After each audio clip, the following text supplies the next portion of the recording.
First of all, I want to welcome you. I want to thank you so much for coming out. I know that Decembers can be a terrible time to try to schedule anything, and it's a weeknight, but you're here, and I am so thankful. And I want you to know that it really doesn't escape me. Ever since I've made this decision to go to seminary, I have felt so completely supported and loved, and you'll never know what it means that you ask about how things are going, and you really seem to care. So thank you, thank you, thank you. You are the beloved community. And like the hardest thing in this whole process for me is imagining a day when I might not be able to be in this congregation anymore. We're going to begin with our chalice lighting, and fortunately Theo and his mom have graciously agreed to lead us in our chalice lighting.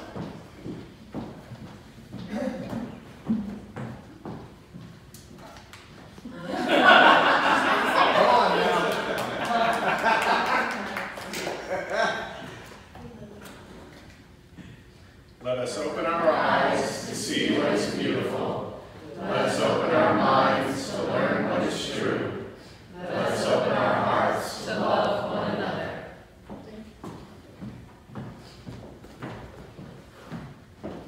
And now we're going to sing. So hopefully you can see our projector here. If not, there are hymnals there. This is 301 in the hymnal. We're singing the first, fourth, and fifth verse.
With tuppence for paper and strings, you can have your own set of wings.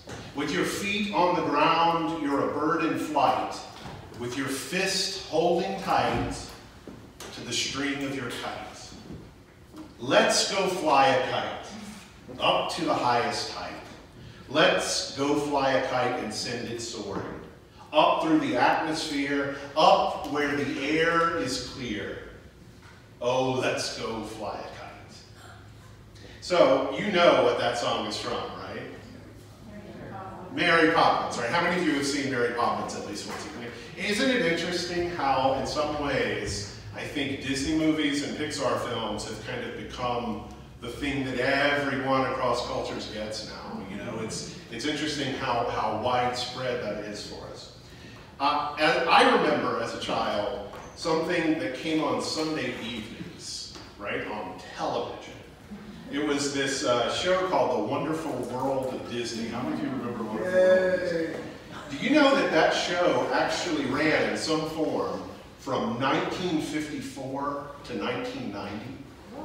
It makes it the second longest running primetime television program in American history, right behind the Hallmark Channel, believe it or not.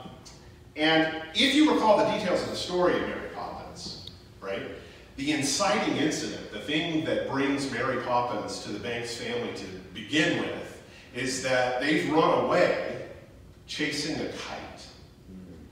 Their kite got away from them, they ran off after it, that was it. The nanny could have no more of it. She was out of there. And that's the inciting incident for the entire show. Mary Poppins comes in because they were away chasing a kite. There's a great moment where the father, Mr. Banks, comes home, right?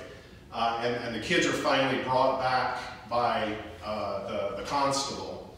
And of course, they're being scolded for running away yet again. And all they want is they want their dad's help to build a better kite. That's what they want. And it's Jane and Michael. Those are the two kids who've run away. And soon we learn that they're chasing the kite and their desperate need to seek their father's attention. Their father who's too busy. He has no time for kites. And as we soon come to see, he really has no time for children. And so the stage is set for the arrival of Mary Poppins. And then a tale of genuine transformation ensues, which if you haven't seen it in a while, I invite you to go back. It's just a delightful story to go back to. And with the new movie, I mean, hopefully it will be worth seeing too, The Return of Mary Poppins. But that transformation is really something. You know, the transformation of Mr. Banks. So that he finally gets it. He's in that meeting and he realizes that the thing he spends most of his energy doing isn't the thing that really matters. So what does he do? He comes home to the kids and he's got a kite in his hand. And everyone knows there's something up, right? First because he's completely disheveled from the horrific day that he's been through, right? But he's carrying a kite and he comes in singing. And so, triumphantly, the family, arm in arm, heads off to the park to fly a kite, and we know, with that symbol, that the full transformation is taking place. We've gone full circle. We've gotten to the place where Mr. Banks understands that it's not the kite for the kite's sake. It's the kite because of what the kite means to his children. Beautiful story. And there is something about a kite, isn't there? I mean, in some ways it seems to defy rules. It's paper and wood, it's heavier than the air, yet somehow, some magical way, it can soar, at least if there's sufficient wind. Watching a sky full of kites, it truly is a sight to behold. There are so many colors and their shapes and sizes, so many different kinds of kites, that kites have shown up in so many different cultures. For some cultures, like the Maori of New Zealand, they understood kite making and kite flying as a sacred act. It wasn't necessarily the domain of children. Kites were seen as the connectors between the heavens and the earth. And it was a chance for those who were smart enough to watch to maybe get a lesson from the gods. So tonight, I invite you to consider how the kite might serve as a symbol for you. Tonight. You probably came in here with burdens. You probably came in here with cares. Hopefully you didn't come in here watching the evening news because we all know how depressing that can be, right? I invite you for this time to put all that aside. If you decide to pick it back up with you when you leave, it'll be there. But for now, embrace the kite, embrace the idea. If you could visualize some part of yourself soaring in the clouds, what might it be? What name would you want to give to that kind of a kite? Maybe it's a really big aspiration, right? So maybe the name of your kite is, I want social justice. Or I want environmental reform. Perhaps the name of your kite is an ideal. Maybe it's family, or love, or acceptance. There might be something very, very specific for you. Maybe the kite is a symbol for a relationship in your life that you know needs to be different. Whatever it is, this is your time to reflect on what the kite can be for you. An acknowledgement of what's going on with you. You can name your kite for someone that inspires you, for someone that challenges you, for your desire to be your best self. Maybe it's someone for whom you feel immense gratitude this evening, like the names that we added to the yellow kite in the back. And I invite you, before the evening is through, if you didn't get a chance to do that, there's a kite on the back table. And I've invited everyone, if they choose, just to write on that kite the name of someone who's been meaningful in their life. But you have a kite in front of you too. So on the tables, amidst all the construction paper and the string, there are some pre-built kites. And I invite you to take one of those. There are markers as well. And just take a couple of minutes here to construct your kite. And again, maybe you want to actually write on the kite what that ideal is for you tonight. Maybe you're a creative type and you want to write a little haiku on your kite. Whatever it is, right? We're just going to give you a couple of minutes to be able to do that. And we're going to use your kite later. So part of the fun of being here is you're going to get to see how your kite gets to fly indoors. Tonight, I promise. So take your kite and decorate it now. And as you do, remember, when you send it flying up there, all at once you're lighter than air. You can dance on the breeze over houses and trees with your fist holding tight to the string of your kite. So let's go fly a kite up to the highest height. Let's go fly a kite and send it soaring. Up through the atmosphere, up where the air is clear. Oh, let's go fly a kite.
Feel free to continue through the service if you need to, working on your kite, but we're going to move on now. Melinda's going to share a song with us called the Kite Song.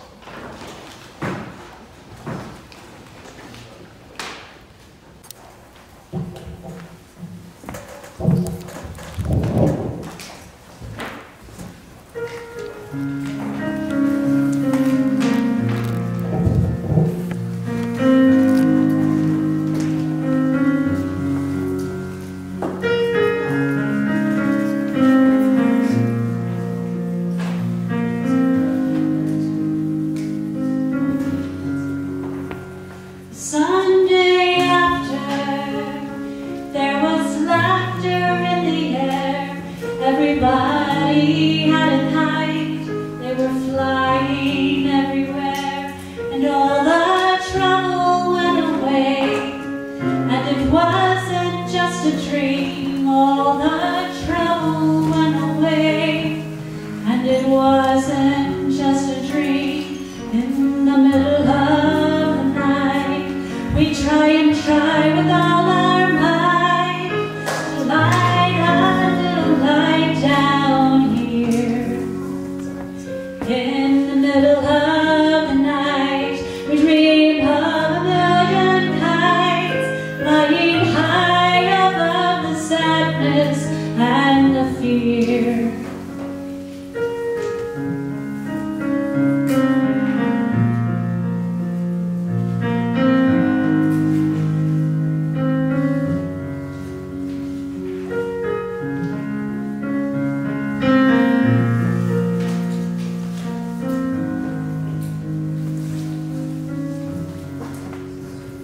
Little sister, just remember as you wander through the blue, the little kite that you sent flying on a Sunday afternoon, made of something like nothing, made of joy that matters too. How the little dreams we dream are all we can really do.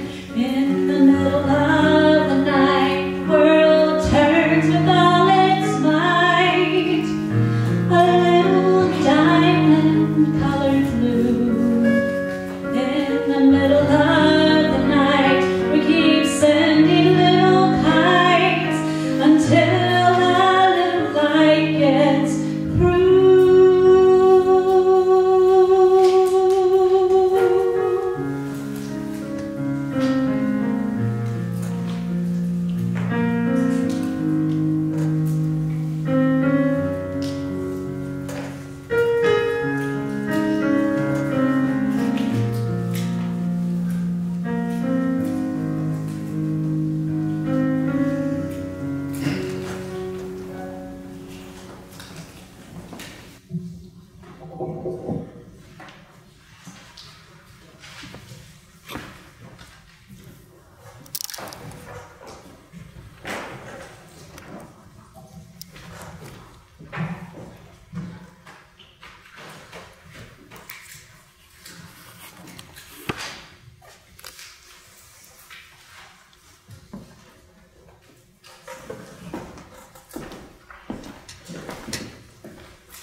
The boy was very young.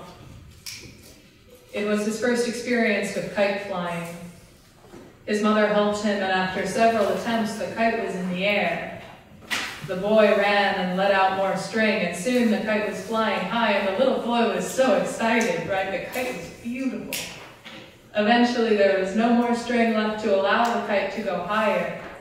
The boy said to his mother, "Mommy, let's cut the string and let the kite go. I want to see it go higher and higher." His mother said, "The kite won't go higher if we cut the string." "Yes, it will," responded the little boy. "The string is holding the kite down. I can feel it." The mother rummaged through her bag and handed a pair of scissors to her son. The boy cut the string. In a matter of seconds, the kite was out of control. It darted here and there and finally landed in a broken heap. That was difficult for the boy to understand. He felt certain that the string had been holding the kite down.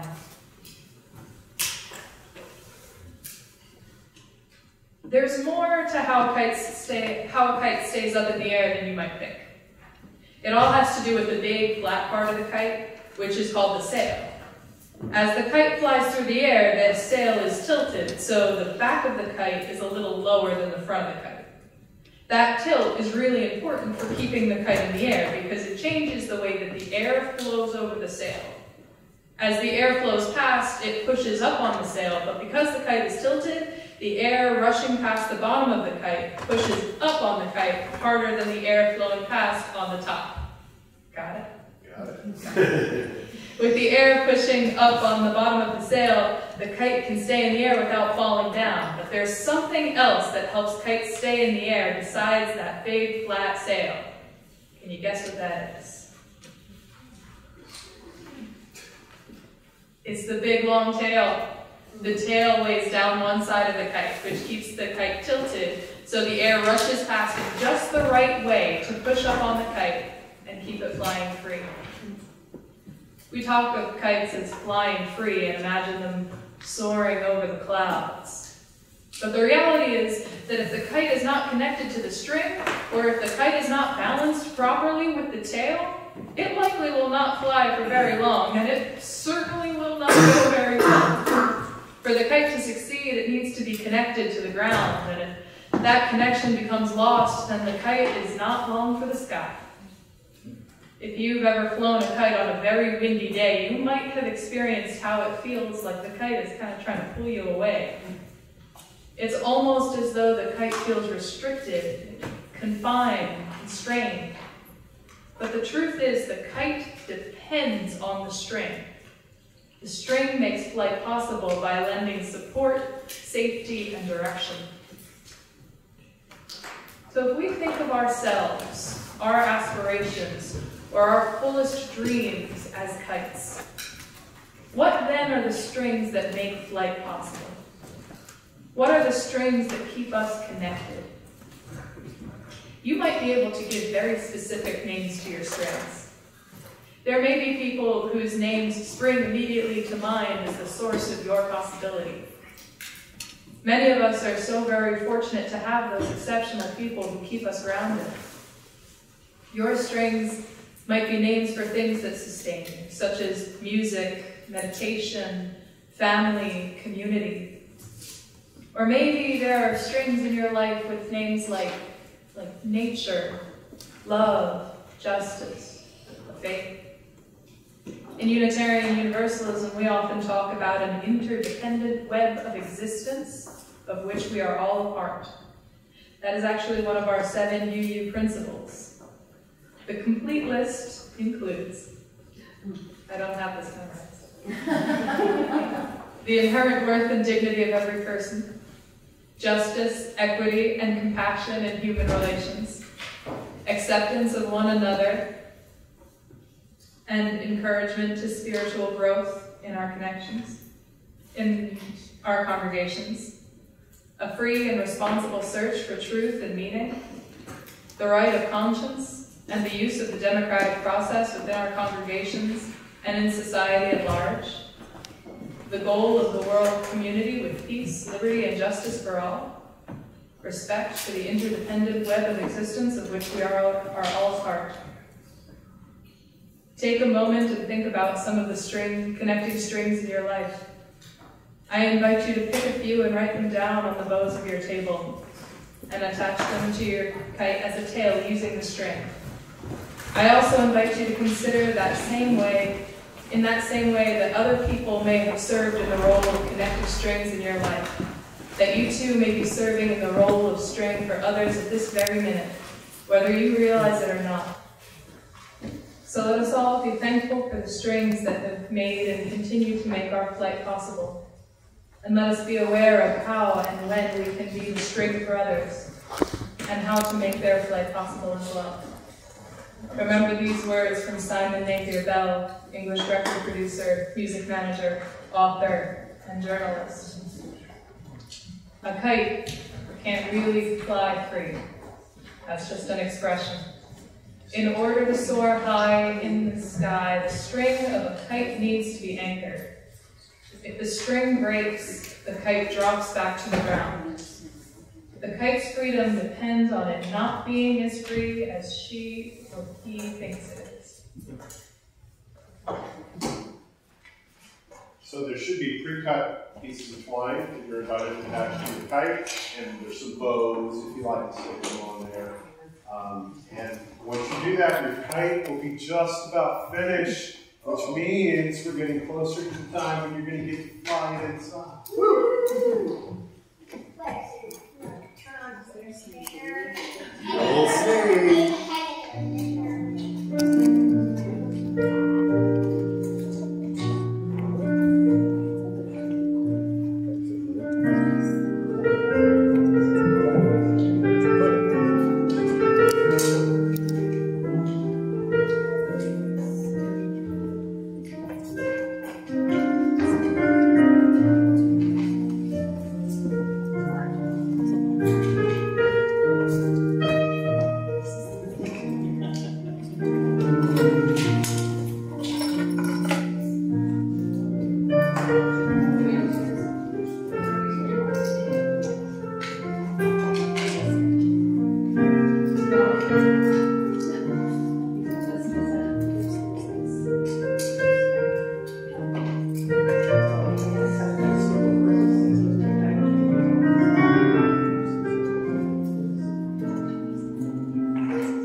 please take a moment in your kite and string making to join in our responsive reading up on screen.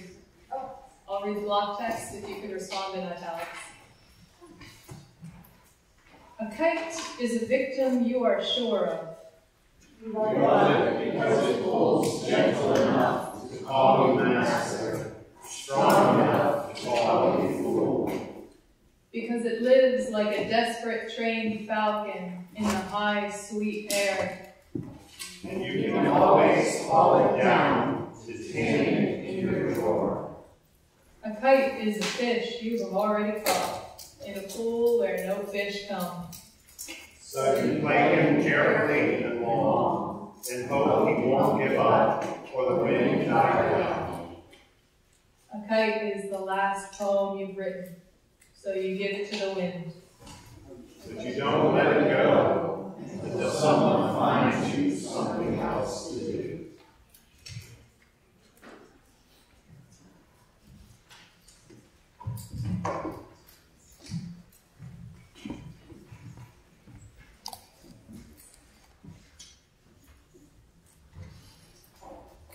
So I know you're anxious to fly those kites, right?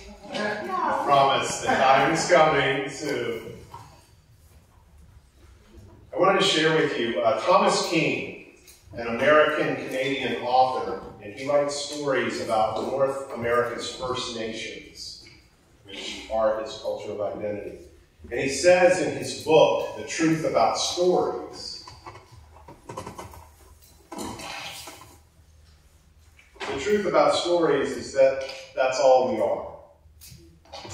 I will tell you something about stories. The Laguna storyteller Leslie Silku reminds us. They aren't just entertainment. Don't be fooled. They are all we have. You see, all we have to fight off illness and death. You don't have anything if you don't have the stories. So how might the kite and the string inform our stories? How might we be different from having heard this story? I mean, we, like the kite, have a desire to fly on the clouds. A chance to elevate for all to see the things that are most important to us. But it isn't always easy. In fact, it will often challenge us. Sometimes it's the task of a whole day. Often it's the work of a lifetime. And getting off the ground, that's just the beginning. To stay in the air, we must be connected to something that grounds us. Even though sometimes the thing that grounds us may feel like constraints. The fact is, they give us the structure that we need. So that we can find freedom in the air. It may seem like a paradox. But that which grounds and connects us makes possible our becoming. There's something else to keep in mind.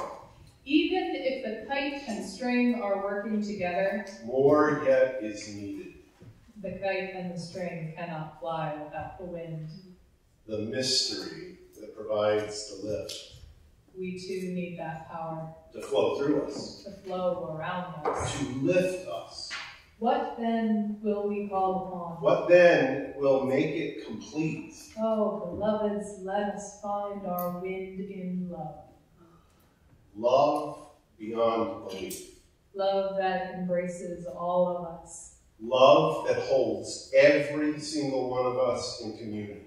Love that calls us to know ourselves. Love that beckons us to hold on tightly to each other. Love that lifts us higher and higher. So, the time has come. Whoa. We're going to make these kites fly. Anyone have an idea how we're going to make that happen? Helium, right? Because we're stuck indoors. So this is what we're going to do. There is tape at your table, right? And so what we're going to invite you to do is to grab one of the balloons at your table that are threaded through the wave, and using the tape, right, you're going to attach your kite to the side of the balloon. Don't let it go yet. And while we're performing this, Anne's going to be leading us in some wonderful music. And so once everyone is ready, I'll come around to each table, right? And feel free to join in on the chorus as Anne is singing. and we're going to fly our kites and maybe have a little parade in this place, all right?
For some future expectation.